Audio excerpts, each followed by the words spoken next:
Okay, so this one here, I'm given a graph and it wants to know which function is best represented by the graph. And notice all of your answer choices are in standard form. Okay, so I'm going to take the easy way. Remember what I told you, standard form is good for finding our intercepts. So let's take a look. Where is my x-intercept? Well, my x-intercept is here at 4.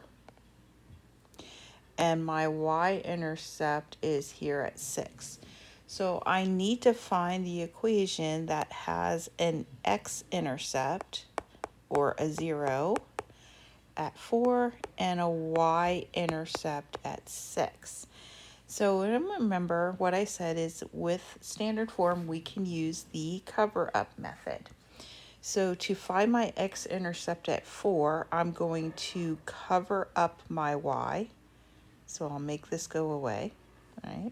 So we're left with 6x equals -4. And now I'm solving for x, and I already know that it's going to be -4 over 6. That's definitely not going to equal 4, so A is not it.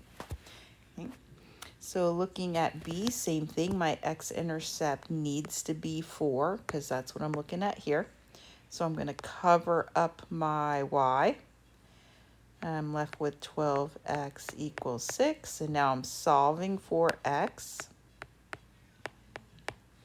So this tells me that this particular equation, my x-intercept is 1/2. Well, that's not it. Okay. My next one, I'm going to cover up. Okay. So I am left with 3x equals 12. Divide by 3, x equals 4. Well, that will work. Okay, so that kind of satisfies my x-intercept. So now let's try make sure it does it for our y-intercept. So now we're going to cover up our x in order to find our y-intercept. So I'm left with 2y equals,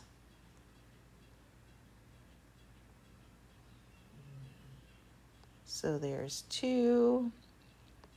Divided by 2, I'm left with y equals 6. That one seems to work, so let's kind of put a check over here. And then last, let's try this one. If I cover this up, I have 2x equals 12 divided by 2 divided by 2. Well, that puts me at my x-intercept equals 6. That's not going to work. So my answer is C.